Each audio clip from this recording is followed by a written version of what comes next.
Hello everybody, it is I, Ryan, host of Dane Told Me To. I know this video is coming up a little late. My flight didn't get in until early Sunday morning, and then my grandmother, who has been away in rehab for the past good 2 or 3 weeks, finally came home today. So we had to get her all set up, get all of her medications in order after being in rehab to give her a whole new set of medications, getting orders for things, etc. So that's been a little stressful, so thank you all for bearing with me. That's gonna be starting a new thing for those that are in the Discord and want to get involved in the project. I'll be doing like weekly kind of creature updates there. So, for example, right now I'll show up the Discord a little bit for those that are watching. I'll just describe it for those that are listening too. Sorry, I'm having a thing going on with my school as well. But okay, so I made a new section called Weekly Auromon Discussions, and here, for example, this week will be the evolution. So I sent a picture of what frog will look like in the game and its evolution, Henry, the psionic frog. So this will be a spot for where the people that are creative in the Discord and want to hop in, or even if you're just creative at home and just like to design D&D creatures. I'm going to need a cool new keycard ability, a regular unique ability for Henry the Psionic Frog, and a special new attack. Frog is obviously not very strong in D&D, so this guy does not need to be the strongest creature ever. Obviously, he'll be CR3. But I'll just need not need, but I will think of an idea, obviously. But I like to get feedback from the community to get you guys a little bit involved too, to see, because perhaps if your idea is good enough, it could be the set stone idea for the card. So I want to talk about that quick there. Okay. So without further ado, just get into it. So 713, what's going to happen here is I added wisdom to saving throws because there's only one saving throw. And a buddy of mine pointed out the thing where it's like, hey, you know, every class in D&D has 2. So I figured I'd add that there. Get that going there. And continuing on here. I got new Auromon we'll talk about. I got Seymour the Shell Collector, Necromancer's Hand, and Hands of the Damned. Should be kind of cool to look at. I might have to change some of the wording in some sections of the book, because I think I was toggling between Hands of the Demise, Hands of the Damned. That might be thrown around. I'm going to go with, I think, Hands of the Damned, though, sounds the coolest. And then a podcast exclusive first look at signature abilities. So this is something where somebody just looking at the link, which shout out, now there's gotten like 60 plus views just looking at this, which I think is awesome for people that have come and clicked on the link. I can see the people that have checked on the link. So 60 plus people that have clicked the link is amazing. And I think that's awesome. That means the project's growing. People are liking what they're seeing, and I'm excited. So anyway, let's get into this here. I don't think this episode will be super long just because it's actually quite late by me and I have to be up actually quite early for work tomorrow. So this shouldn't be super long, but I'll get into some stuff and we'll get into it. So to show off, I added the wisdom save on the top here. You now look underneath class features. If you have it open by you, if you're just listening, of course. Underneath proficiencies for saving throws, it's intelligence and wisdom, just like the wizard in D&D, because ultimately this class is like a summoning class. Somebody brought up a good question, and I kind of pose this question to you because I like to ask, sometimes weekly questions for the videos because I value your guys' feedback, and I do look at comments and things. So if you ever drop a comment, I'd really appreciate it. If you're on YouTube, Podbean, whatever you're listening on, I always love reading the comments from you guys and answering those questions, or on the Discord. They're very helpful. This week's question, or at least this episode's question, I should say, right? What do you think I should do about players getting down in combat? Just remember a point, like, why would I use my Auromon to fight my opponent's Auromon that is like 100 plus health later on, right? For high leveled or high fusion Auromons, when I can just take out the player that has way less stats, way less resistances, and way less immunities by casting a spell on them or having my Auromon just attack them. So what I got to think of a solution to that, right? Is it kind of like Yu-Gi-Oh, where like the players are really far back and they summon the creatures here to fight? Like I think of Pokemon, right? In the anime is a good example where the people are really far back and the creatures are fighting here. And of course, wild creatures can obviously just hit whatever, like in Pokemon. I might do that and just let that be. Because what happens, what just stops a player from just attacking another player and just knocking them out, and then the disc shuts off, right? Or if their Auromon doesn't have a command, do they just lose? Like, or is perhaps that's the way to win, right? Is you have to knock out the other Auromancer, in which case it's like, oh god, okay. So I'll leave that up to you guys to give me some feedback on what you think as far as how should that be handled, right? Should I just make it be a situation where if you're in a battle with another duelist, maybe their cards can't hurt the other player, right? But then how does that work against, bosses in dungeons?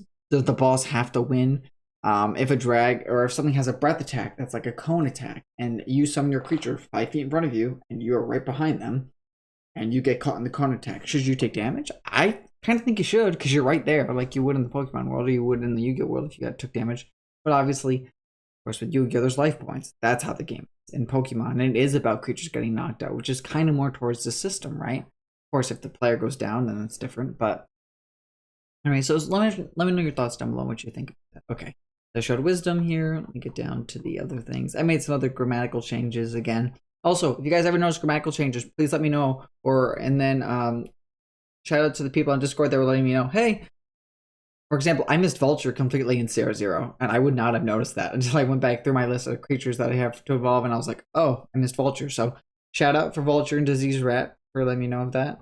I really do appreciate that. Move the Discord back over here, just out of the way there. And no, shout out to Vanellope. I really do appreciate it a lot, really, because as you see, I do so much with this project that if I miss something, it could be something small, but something super important. So I think I removed a few more spells that I realized I couldn't use, so the spells looks a little tweaked. Why? All right, time to get into the creatures quick. So Seymour, get down to Seymour here.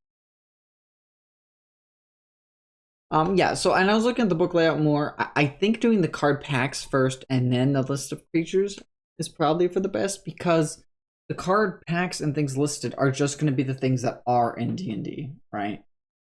And of course, the special homebrew creatures and things will be in there as well. So maybe I should put the card packs after the creatures, now that I think that the homebrew creatures can be involved. But okay, another thing for layout once I figure out stuff. Okay, so to show, right, so we're right now on the crab evolution for Seymour the Shell Collector, because last week's was the town mob in honor of like the 4th of July, you know, like the peasants, and in honor of like the Revolutionary War and things like that, town mob. So now we got Seymour the Shell Collector this week, being the evolution of crab, and our first double evolution. So you're going to see a CR3 and then a CR5 creature. Let's get into that. So let's go down past our other creatures we've looked at here, and I'm going to show you guys Seymour. So oh, yeah, there's the new update art for Tenma, by the way. I think it looks really cool. I really enjoy it. I think it's really cool with the sunset and things. You'll be able to get that on an actual playing card and things, and that'll just look amazing being able to actually hold and look at that. So cool. Seymour the Shell Collector. Small beast, neutral good. So it's the evolution of crab, right? So I'm going to get crab up here. AC of 15, hit points of 66.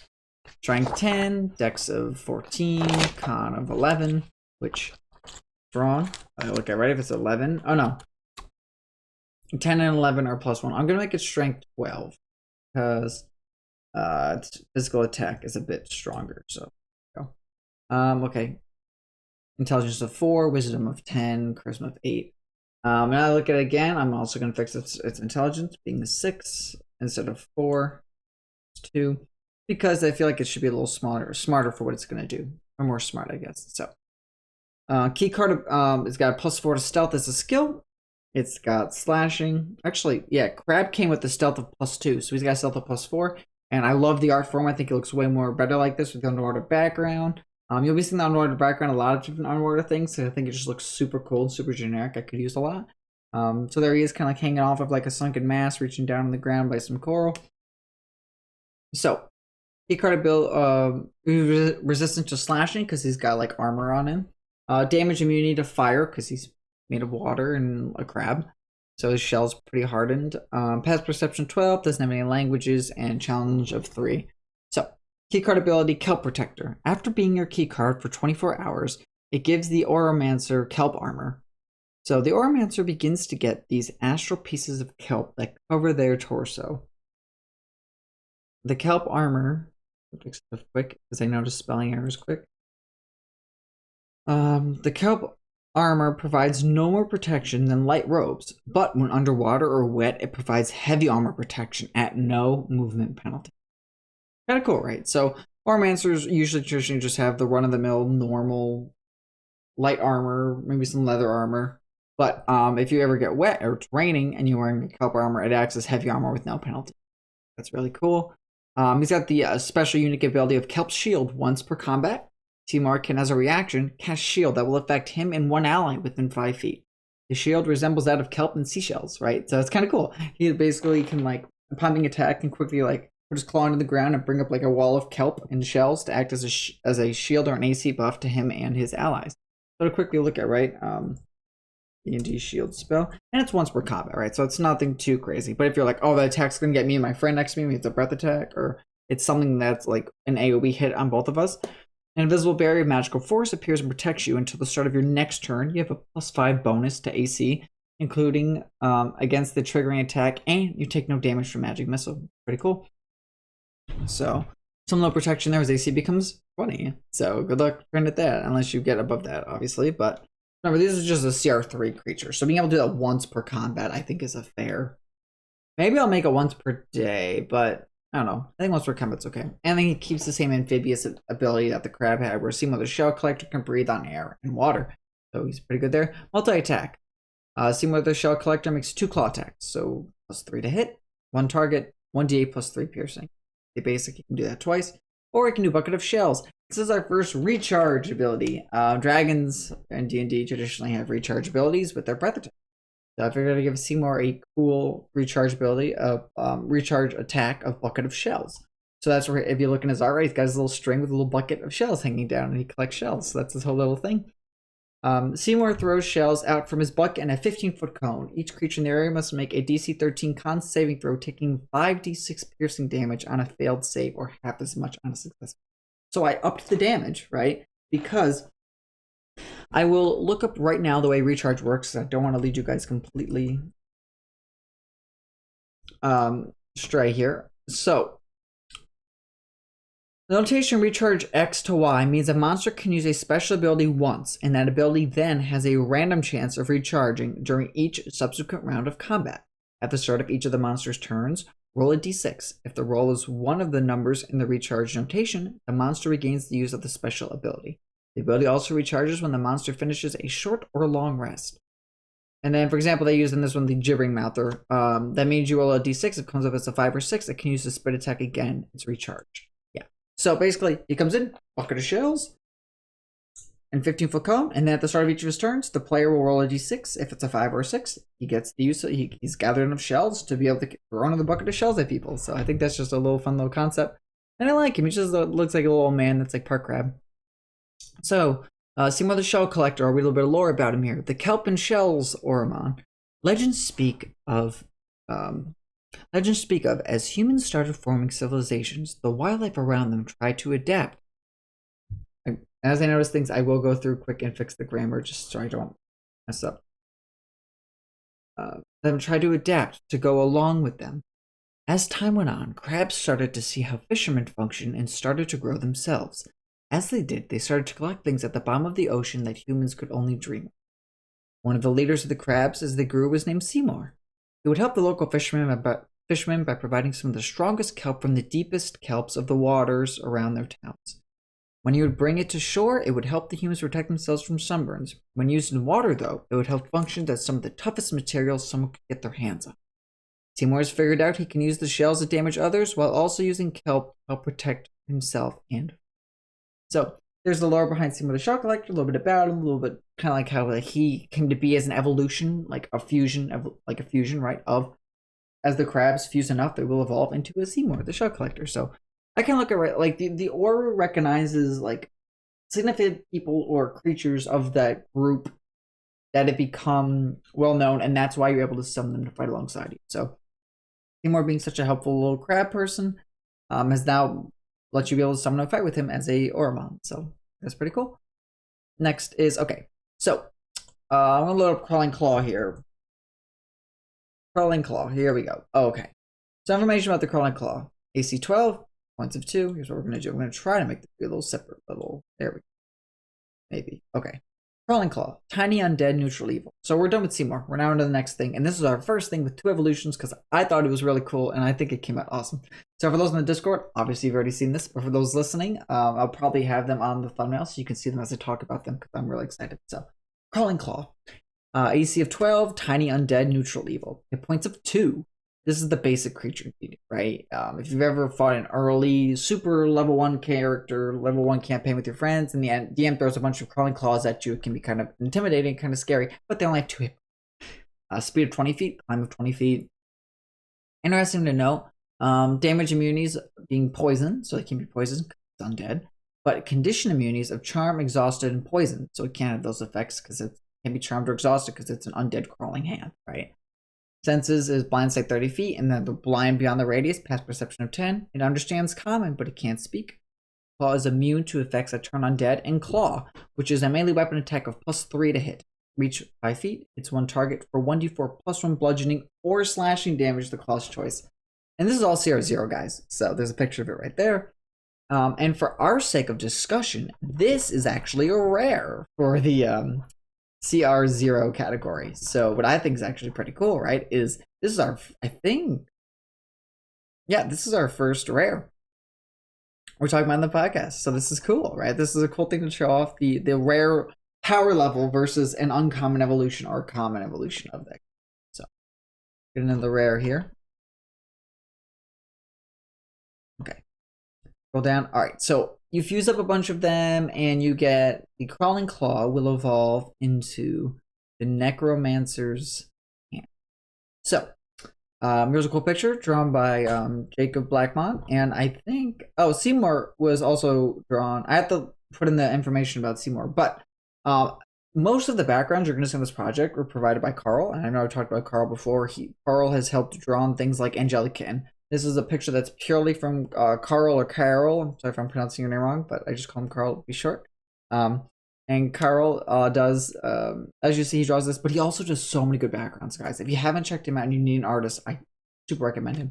He's gonna make most of the backgrounds for this project. I'll tell you right now because they look so cool, and he just, I could tell, put a lot of work in. So he did the fish background for Seymour, and he did the haunted background for Necromancer's Hand. I want to quickly grab the. I could show you the. If they're not gonna let me, maybe I didn't save it. If I didn't save it, that's. I was gonna show you the Crawling Claw art as well, but I can save that. Actually, I can get that up here. We're talking. So, Necromancer's Hand, tiny undead, chaotic evil.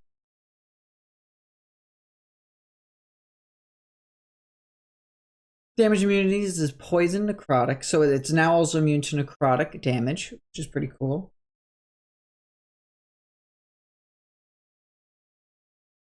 And it can't be charmed, exhausted, poisoned, or frightened. I added frightened onto it because it's a pretty scary looking creature. Okay, I'm gonna show you my my Fiverr information here, and my picture where I do most of my transactions with them is over Fiverr. So actually, I can probably just download. Okay, here is the our version of the Crawling Claw, for the sake of because I trying to make sure that I don't use any images from Wizards of the Coast because obviously they own all that. So if I plan to use this, it needs to be my creations, my arts, and I'm fine with that. So here is this drawing of the Crawling Claw. I think it came out amazing. Like look at this compared to the other image here. Right? Like he did a really good job for doing an artist interpretation. You gotta keep in mind with this one, right? The camera's kind of like low down to the ground looking up at the claw, so the claw looks really big. Even though it's not super scary, right? So I like that he gave it the nails, he gave it all the little details here. So this will be the art for the Crawling Claw when it's finally released in the trading card way for you people to be able to buy, download, and have actual cards by. So okay, Necromancer's Hand. Speed up 30 feet, climb at 30 feet. I upped the speed a little bit. I was like, you know what, this thing could be a little stronger. 10 more feet of speed, sure. I won't get too much into strength dex cons because some people said that they don't really care. I was like, totally fine. I'll just keep going. Like I said, poison necrotic, it's immune to. It can't be condition of charmed, exhausted, poisoned, or frightened. Sense of blind sight of 30. I got rid of the death can't sense anything beyond that because I felt it could actually sense things there. Passive perception of 10. Understands common, but it can't speak still. Keycard ability, gathering components. So after being your Auromon for 24 hours, Necromancer's Hand allows the Auromancer to cast Detect Magic once per long rest. As the other ability from the hand as Turn Undead, so it still can't be affected by that. Now, it has Initiate Spellcasting. So, the Necromancer's Hand spellcasting ability is Wisdom. Spell save DC of 13. +4 to hit with spell attacks. It can innately cast the following spells, requiring only to be wearing the bracer. So as you see, like the hand looks more powerful, right? It's got like the yellow bracer, like a magic bracer on it. So at will, it can cast Acid Splash, Chill Touch, Firebolt, Mage Hand, it's a hand, Poison Spray, Ray of Frost, Shocking Grasp, again because it's a hand, and 3 times per day it can cast Inflict Wounds. So our first spellcaster, guys, and it's a hand. So, you know, that's pretty cool. And also multi-attacks. It can make 2 claw attacks, which is a +3 to hit, 1 target, 1d6 +2 bludgeoning or slashing, hand's choice, plus 1d6 necrotic. So it's like a magic death.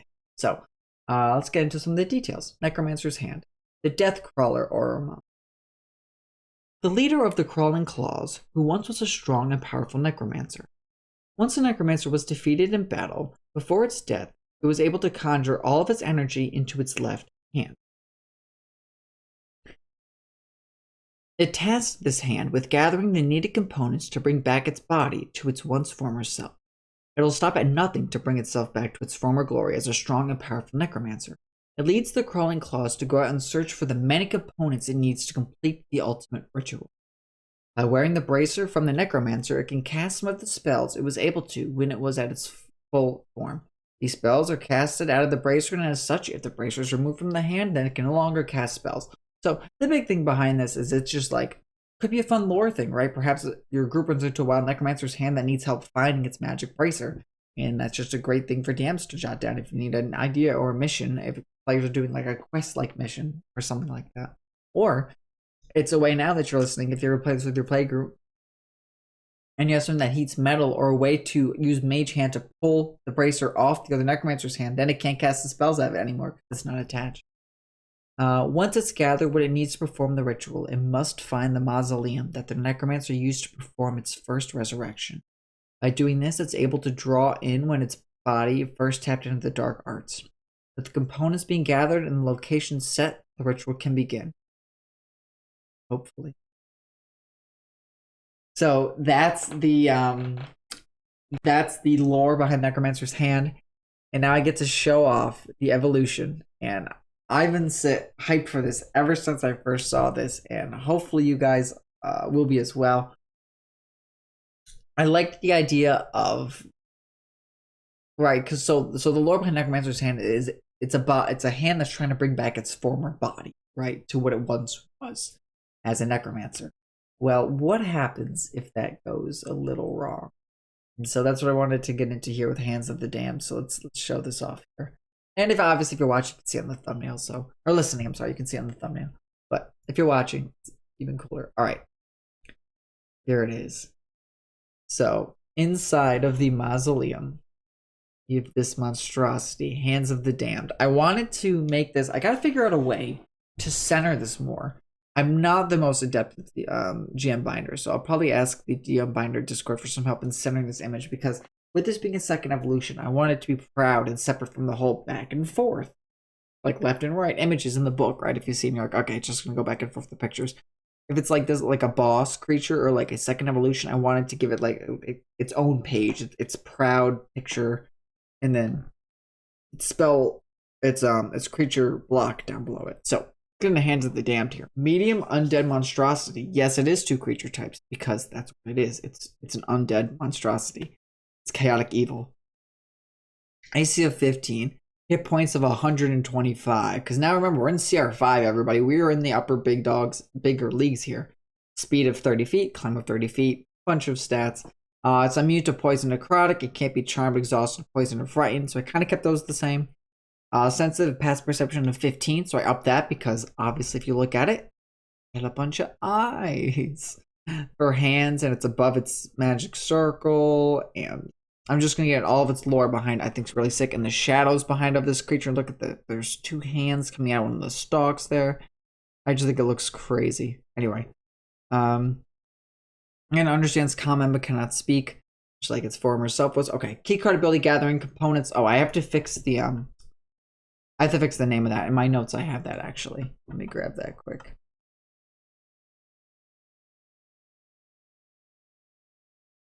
Yeah, I basically copy and pasted like the other one, and I just had to like adapt and change things. So I'm just gonna fix that quick.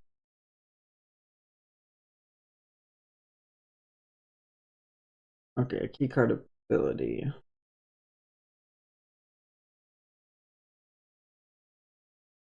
Okay.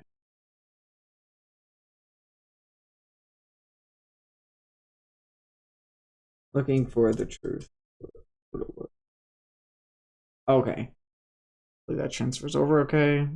Nice, okay. Yep, so looking for the truth there. So after being your Auromon for 24 hours, hands of the... Oh, gotta fix that too. Just say... Hands of the Damned allows for the Oromancer to cast Detect Magic once per long rest and locate object. So, as you notice, I got rid of the for 24 hours because second evolutions can just do their effects when you summon them out. So look at it this way: if it's a card in your deck, those are two spells you don't have to run in your deck, or an ability you don't have to run in your deck. So, and I figured Detect Magic and Locate Object aren't like super game breaking spells, but they make for fun lore, and that was what the hands was about, right? Was trying to find other components, trying to find the truth, trying to find the right way of being able to do this, and it ultimately its ritual did not work. So okay. Turn undead again, they're immune to effects that turn undead, and initiate spellcasting. I upped the spells. The Necromancer's yeah, see again, I wrote the Necromancer's hand. I gotta fix that. Sorry, I was working on this like when I had time to do this. And my for those wondering too, my vacation went well. I know I said I was gonna be out of the country. Well, I got pretty badly sunburnt, but you know, it's healing. It's getting there. So I was working on this a lot on the plane, and the last part, which will be a podcast exclusive, which we'll get to that in a second. We're going to abilities. Is what I was primarily working on when I was there. I didn't work on this book at all, so I had to do all like these creature stuff, all these stat blocks when I came back in the past like 20-ish hours that I've been back. So, okay. So, pardon me if there's like a bunch of spelling problems, but Hand of the Damned spellcasting ability is Wisdom. Spell save DC 15, plus 5 to hit with spell attacks. It can initially cast the following spells, but must suffer the effects of failed ritual. So at will, so it can do Acid Splash, Chill Touch, Firebolt, Mage Hand, Poison Spray, Rare Frost, Shocking Grasp, all that's the same. But it's got 4 first level spell slots, Burning Hands, because hands, Inflict Wounds, and Magic Missile. Second level, it's got 3 slots, Hold Person, Heat Metal, and Scorching Ray. And at third level, it's got Bestow Curse, Blink, and Vampiric Touch. Blink is a play on the fact that, you know, got a bunch of eyes. But in order to cast any of these spells, it must suffer the effect of failed ritual. In order to use a spell that can target at least one creature, it must roll to see if it targets an additional character. Targets one character, must roll to see if it targets. What does that mean, Ryan? We'll get to that in a second. So actions. Necromancer's hand makes 4 claw attacks, because let me look at all the claws on this guy, right? And each claw attack is a +6 to hit. 5 feet, 1 target, hits for 1d8 plus 3 bludgeoning or slashing, again the hand's choice, and then plus 1d6 necrotic. So I figured if you're attacking 4 different times, that amount of damage seems pretty fair. So up to the d6 of the last thing, up to a d8, and then a plus 3 bludgeoning because or slashing. So pretty cool. Okay, let's get into this this here. So what's the failed ritual table? So anytime you want to cast a spell that has a single target or more, right?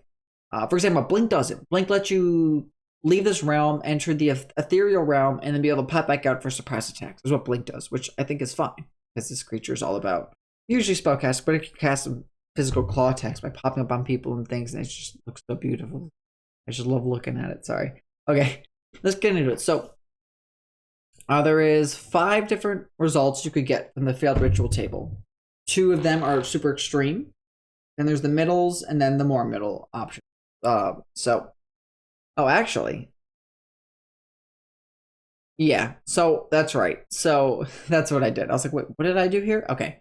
So you're gonna get about 50-50 for good and bad results because the spells are so strong, but the strength of the better payoff I think outweighs the risk. So let's do, okay, I'm gonna read the better ones and then I'll read the worst and we'll get to the better. So roll of a 1 through 2 on the failed ritual table. The result is Catastrophic Calamity. I gotta change task. Whoop. Sorry. should say task. That's from the villagers. I also have not slept a lot, if you may have noticed. Effect. So you roll a d20, right, whenever you go to cast a spell that targets at least one thing. And if you roll a 1 or a 2, you get Catastrophic Calamity. The effect, the hands target themselves and the Oromancer in addition to their targets. So you go to cast Vampiric Touch. So you're like, okay, roll d20. I got a 2. Vampiric Touch not only targets the one target, they will hit themselves with Vampiric Touch. And they will hit you as the Oromancer with Vampiric Touch.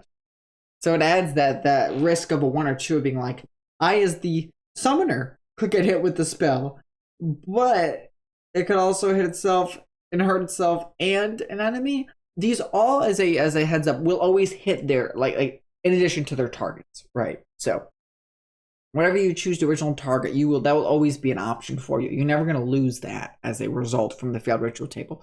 That's why I think makes this creature so good, because some of its better payoffs you'll see in a second are pretty good. So if you roll a 1 or 2, Catastrophic Calamity, the hand targets themselves and their Oromancer in addition to their targets. If you roll a 3 through a 9, so a bigger range, huge range, right? 3 through 9, the result was misreading components in the ritual. So the effect was the hands of the damned targets themselves in addition to their targets. So not use the Oromancer, they'll just hit themselves and their targets. So for example, right, Magic Missile, while it's going to hit a bunch of the enemies, it will also hit 1 blast into itself. Or, yeah. So 1 through 9, you don't want to roll. 10 through 20, the better end of the spectrum, yeah. So 10 through 14 is partial success. The hands of the damned could target an additional target they can see within the spell's range when they cast a spell that targets at least 1 creature. So what if I target 2 creatures now with Vampiric Touch? Pretty good. Or inflict wounds, right? 3 to inflict wounds here. Inflict wounds, right? Just being one of the spells that I know is make a melee spell attack against a creature you can reach. On a hit, the target takes 3d10 necrotic damage. At higher levels, when you cast a spell, ignore that. So 3d10 necrotic. Okay. Or if you cast in a spell slot of 2nd level or higher, the damage increased by 1d10. So if they cast that at a 3rd level spell, that's, 5d10 necrotic that could go to their target and an additional target. If you roll a 10 through 14, that was a partial success. That ritual, like the result from that of being like a partial success, pretty good. A 15 through an 18 for close perfection is the hands of the damned could target 2 additional creatures. Now I'm going to hit 3 creatures for 5d10 necrotic. That's pretty good. Assuming they're within reach, right? And that's why it's specified by saying whatever's in reach. And obviously the hand can always shoot itself with one of its own eyes and things and claw at itself. I mean, claws will never hit yourself, which is nice. It's just if you cast spells. And then 19 through 20, Perfected Ritual. Of course, now these have no bonuses, so it's a flat d20 roll. So there's a spectrum of you hurting yourself, your own Oromancer, and the enemy for 1 through 2 being Catastrophic Calamity. What's 19 to 20? Perfected Ritual. The hands of the damned can target every target they can see within the spell's range of their choice twice.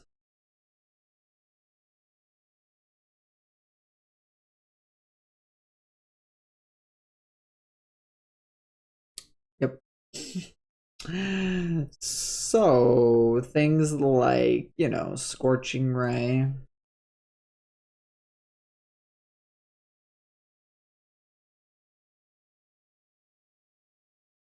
Range of 120 feet.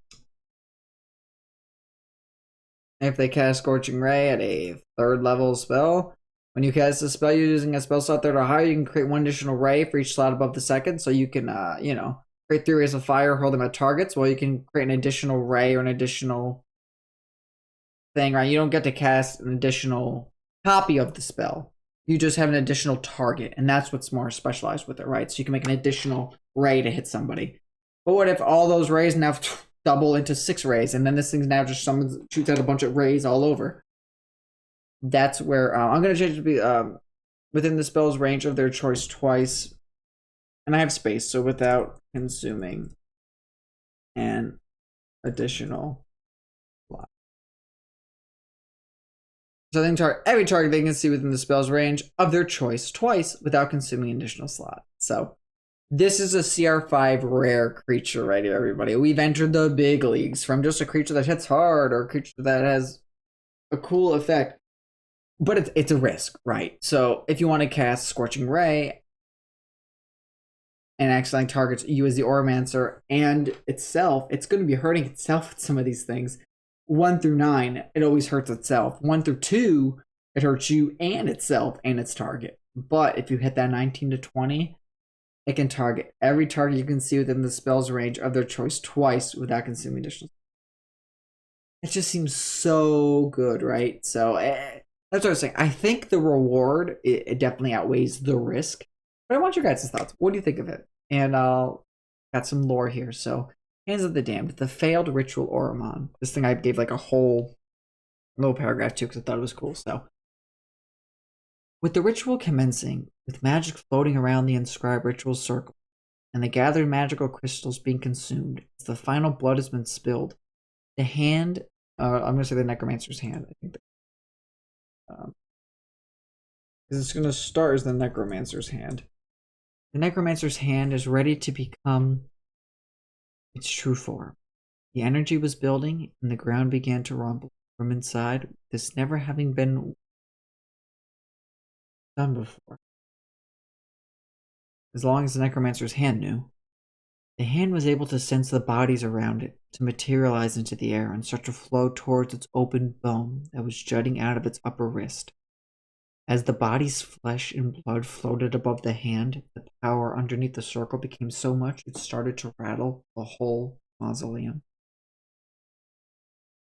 As the bodies in the mausoleum rattled and the flesh gathered around the necromancer's hand, a few sections of the circle started to splatter outside its perimeter as the ground underneath shifted from the energy.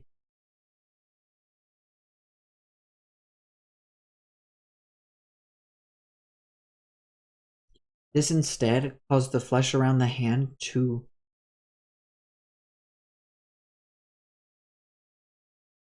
be engulfed inside the mass of flesh and blood. The bracer, being fully consumed, ignited the mass to grow beyond its limits and start to form arms and hands of its own distortion. They flowed in a multitude of directions as the palms on each started to glow a fiery red. Just like that, the ritual ended. The planet still. As all got quiet, the red circles on each of the palms of the monstrosity started to open, and the necromancer's hand now became a mass of flesh, arms, and hands with eyes. It was now known as the Hands of the Damned. With the ritual being a failure, whenever the Hands of the Damned would cast a spell from itself, it would direct it out of different eyes. They would always go as direct and sometimes even more than intended. As the hands would cast a spell, its Oromancer has no idea if they'll target more than the intended, or even if they too will become a target. For having developed an enhancement of spells, it comes at the cost of never truly knowing what or who may be the target of such gained skills. The Hands of the Damned do, however, allow its Oromancer to be able to cast spells without needing to be its keycard for 24 hours, due to it having grown and changed forms at least twice in its lifetime. So that's the lore behind the Hands of the Damned. So far, one of my most favorite creatures. I just think it looks so good. Again, you'll hear me keep saying that because I think it looks great. I like the interesting creatures, right? So you're able to cast 2 unique spells without needing to be its key card for 24 hours due to having grown and changed forms at least twice in a lifetime. So that's where, like, okay, you could just switch out the creatures, summon the Hands of the Damned, and be able to cast Locate Object and detect magic once per long rest. I think that's pretty cool. I know the spells that I know, like the ability it gives you, is kind of underwhelming, but I figured if you can use it, and not need to have it be 24 hours, you can just summon it, use its effect and things. I think that just helps pay off immensely. So, yeah. All right, time to get into some of the podcast listening exclusive content. So, we are going to, the big thing I was working on, the biggest part of my vacation away was I made Auromon type significant effect. So knowing how show it off here again, right? Angelic Kitten works. So it's got the ability Angelic Gift. For those to remind you guys what the Angelic Gift does. When Angelic Kitten gets into the graveyard in combat, it originally said the next Auromon you summon gets a +1 to its AC. But I am going to make this be a special, unique thing that some Celestials get. So when Angelic Kitten gets into the graveyard in combat, the next Celestial Auromon you summon gets a +1 to its AC. So it makes angels just a little tougher to hit. Right? Angel, Celestial, Holy creatures, a little tougher to hit. And that's the unique effect of Celestial. So I went through and I gave every type of creature, Celestial, Beast, Construct, Aberration, etc., a unique ability that at least one or potentially 2 or 3 creatures of those types will have if you're building a deck around those types of creatures. So let's get started. So aberrations, those are like your, not in this game, but your mind flayers, your beholders, your like alien-like creatures. This is the way Google described them. I had to look up what an aberration was in D context myself, but so their unique ability that some of the creatures will have is the unusual kids on the block. When an aberration on your side of the field dies, you can discard this card to bring it back with 1/4 of its health as it morphs back to life. So, a miniature resurrection thing of like the alien race always being like stronger than what people give it credit for, and they come back and can still be able to fight. So, a lot of these are going to be like discard effects from your hand. So, figure because it is a card game, right? So, being able to discard cards is pretty impactful. So, I want to implement those rulings a little more. Ultimately, right, it is a Dungeons and Dragons game, but to give it more of that card game aspect, because you're ultimately fighting with cards. Being able to build decks around certain themes is what I love the most about games like I play Hearthstone literally every day for a good couple of hours every day. So I used to stream it all the time, and if people want that, I could do more of that because I did that at least once. But yeah, anyway. So I love card games, I love deck building games. I love being able to build decks around themes, and then if I can do that with creatures, I can summon and fight with in D&D. Oh, now we're talking, right? So I wanted to add more to that deck building aspect of the game. So that's where these signature effects come in. So that's aberrations, beasts, pretty common type, right? Power of the Wild. When a beast you have out rolls to hit a melee weapon attack, after moving, you can discard this card from your hand to double the damage dice of the attack. This must be done before seeing if it hits. So Beast has I think out of all the types, like the largest gamble for an effect. So, because a lot of Beasts have the moving, they have the charge, they have the pounce, right? So they have the fly, the dive by. They have a lot of the effects involve moving and then dealing damage for a bonus for additional dice. And then this just makes it so, okay, before I hit, I'm going to discard this. Bam. I've now doubled the dice of the attack, and it's way stronger now. So this must be done before seeing if it hits. That's the biggest takeaway. So if it hits, great. If it doesn't, you discarded the card, and it didn't do its effect. But if it did, ooh, the damage dice. So the most damaging of all the effects, but yet the most gamble. So Celestial, obviously we know Angelic Blessing, when dies in combat, next Celestial Auromon gets a +1 to its AC. So I wanted to make, because there's so few Celestials and really aberrations as well, but that I wanted to give that effect to be like a dies effect, because you're not going to be discarding a ton of them all the time. So anyway, Construct. Maximum overdrive setting. I just picture Plankton being like, send this baby to overdrive, when he's on the Krabby Patty. Anyway, maximum overdrive setting for Construct. You can discard this card when you have a Construct Auromon that just defeated an Auromon in battle to have it make 4 additional melee attacks on nearby Auromon within range. If that 4 seems too weak or too strong, obviously stuff can be adjusted. And shout out to new people that are offering to be playtesters. I love that. The more playtesters I get, the better this game will be, guaranteed. So that's cool, right? So you basically can discard this construct to basically give your construct you have out to immediately have it make 4 additional melee attacks on nearby Auromon within range. So if you just finished defeating one and you're in like a horde and you just discard it again, it can then make 4 more attacks on things nearby. Dragon, the ability, this basically helps these like creature types, right? So, and you don't necessarily have to be that type to be able to help it. So I don't necessarily have to discard a construct, but I could discard maybe like a mechanical thing to help that construct, you know? Okay. For Dragon, Draconic Servant. You can. This one I thought was really cool. And I thought of this. I was on a plane. I was like half awake, half asleep. I woke up, drank some ginger ale. It was a great time. Anyway, I was like, oh, this is great. So, Draconic Servant.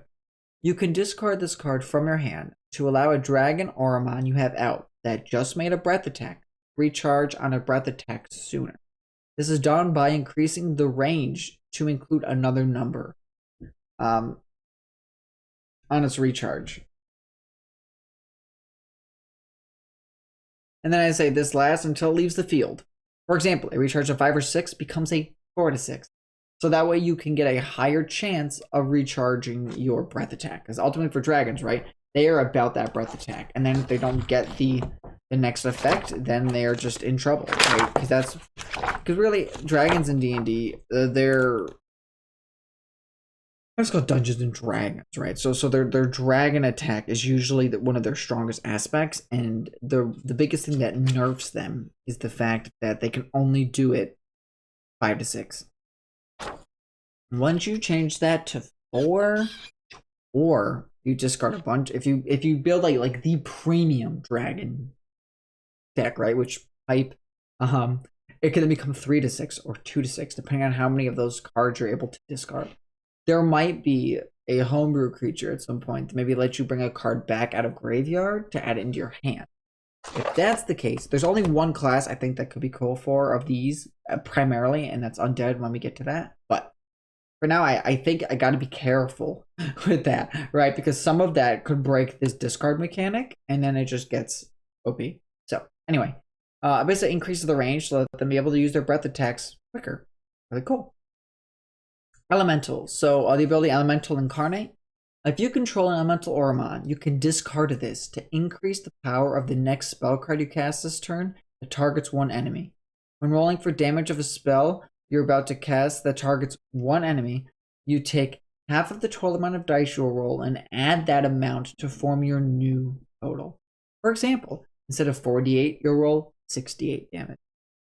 Basically, just take half of the dice that you're going to roll and add that onto the dice you're going to roll, and that's your new total. So, this is cool. There's not many elementals in the game. Really isn't very many elemental creatures. So by having that bonus, and this works on spell cards, right? So this is different because it's not like, hey, I have an elemental, I'm going to buff that elemental. No, I have an elemental out, and I'm probably casting spell cards myself. This is great for mystics, right?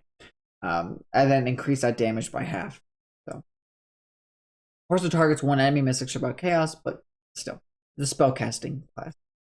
For Fae, they're going to have an interesting mechanic for Fae here. So, Fae has the Trickster magic. While you control a Fae Auromon, you can discard this card to have your Fae Auromon move one step up in the initiative order. So, homebrew Fae-ish creatures I'll make will probably have abilities that rely on being the first in initiative order. So, by having this Trickster magic come in to help slide you up is better. And while this is not the best for larger play groups because that's less of a chance for your Auromon to be going first, I think I will include more Trickster magic abilities for Fae creatures compared to other things where I might not have a ton of Dragon recharge, because if they can always recharge on a 1 to 6, that's going to be a problem. So I could see a lot of issues in this where it could become infinite. Like some combos could just be done infinitely, and that's where I want to help do rule fixing to fix it. Because what's nice about this is as long as I can get people playtesting the game before cards actually start printing, I can fix tons of it. Once cards start printing, obviously I can just fix it and have all the cards then on out. Fixed. Grammar. But what's nice about this compared to, I guess, a game like Magic the Gathering or Yu-Gi-Oh, Pokemon TCG, things like that. When a card gets printed, you then have to make erratas and change it online, and people have to Google what the erratas are to really know what that card means. Once that card's printed, that's it. Because this is a tabletop card game, I'm able to make changes behind the scenes and stuff that will help make the game more balanced and easier without needing to actually disrupt the whole cards themselves. So anyway, that's a cool thing where that comes into play. So, and obviously, like I said, this game mode is great for just a DM and a player. That player can literally go on a whole, be the anime protagonist of like Yu-Gi-Oh! Or Pokemon, be that hero. Or if it's Pokemon, then you're traveling with your friends, Ash did with Brock, etc. But this is great for people of larger groups and smaller groups. So, Fiendish Sacrifice. Obviously, we know this from Batsy of Darkness. We talked about it a week or two back. When a Fiend Auromon you have in battle makes a melee weapon attack and misses, you may discard this from your hand to make that attack an automatic hit. Talked about that, right? So, it makes an automatic hit, but it doesn't. I gotta add that from Batsy, I'm pretty sure, right? This does not get around yet. Immunities and resistances to damage. So that's the catch-away, right? So it's like, yes, my thing hit, and then the DM goes, ooh, or another player goes, ooh, actually, my thing's resistant to that. So that's not gonna happen. Sorry. So then you're sad. But ultimately, it is what it is. So Giant, I like this one. Fee Fi Fo Fight. I think it's a pretty cool, unique ability.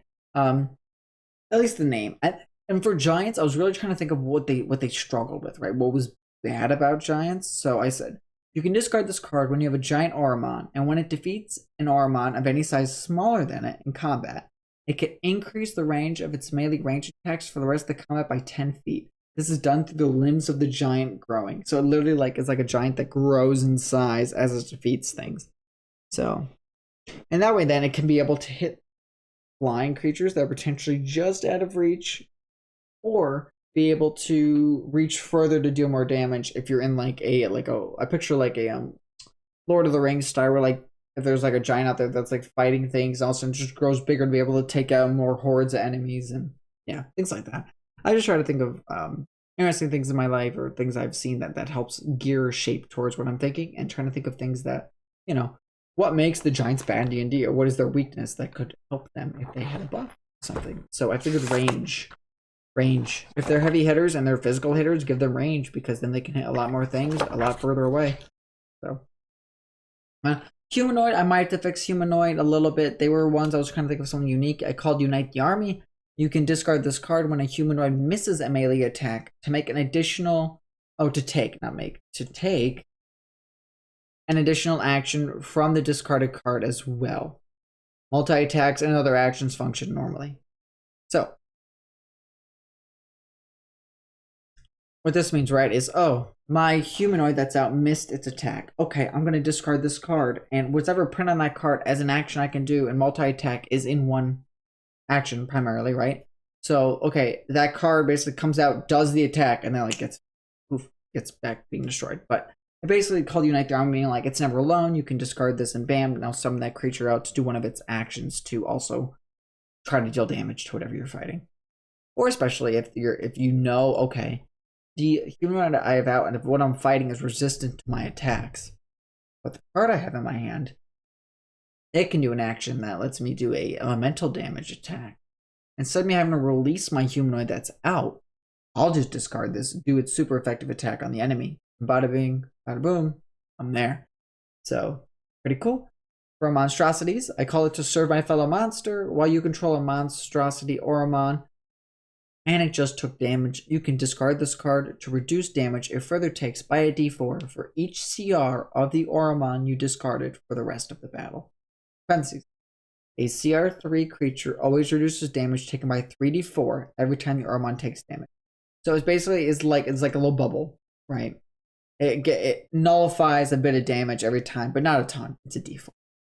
So any creature that has this to serve my fellow monster probably won't have a super high CR unless it's a higher rarity creature. A legendary, then obviously it might be, and it's a CR 8 legendary, then that's 8d4. It's reducing every time it would take damage. So pretty cool. And actually just nullify a bunch of damage all the time. it's kind of like a way to get around having a lower AC. Okay, ooze. Jelly residue. When an ooze died in combat from a melee weapon attack while this Auromon was in your hand, it affects its killer with a jelly-like residue. This residue makes the next 2 melee weapon attacks that would hit from that enemy miss instead. This overrides abilities to guarantee a hit. So it basically says, hey, I just had an ooze die in combat. All right, I'm gonna discard this card. The killer that killed it with a melee weapon attack. Now instead, that person will miss its next 2 melee weapon attacks because of the jelly residue on their weapon guaranteeing a miss. So that might be a little underwhelming compared to the others, but again, this is where I value you guys' feedback to listening, so definitely you should reach out. Plants have the photosynthesis ability. While out in sunlight, I wanted to do a inverse on the ability of sunlight sensitivity. So while out in sunlight, you can discard this card to make your plant Auromon start to glow a green color. This will cause your Auromon to regain HP at the end of their turns equal to the discarded Auromon CR. This ability can only be used 2 times on a plant Auromon, causing the glow to become a darker. I'm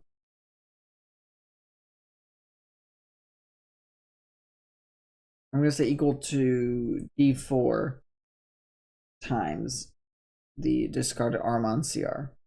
So it's like the Destroy My Fellow Monster, right? So they're going to heal that much at the end of their turns, or restore that much. So if it's 8, they'll restore 8d4 at the end of their turns. That's actually pretty significant if you think about it. That's why I can only stack twice. Compared to other abilities where it can be used infinite, this only works twice. Because if you do a ton, that's a lot. Undead, I think undead. Yep, undead's our last one. So, Dead Man's Curse. I like this one. When an undead deals melee damage with a melee weapon attack, while this is in your hand, you can curse it to cause its attacks to leave a Dead Man's Curse on the target for the rest of.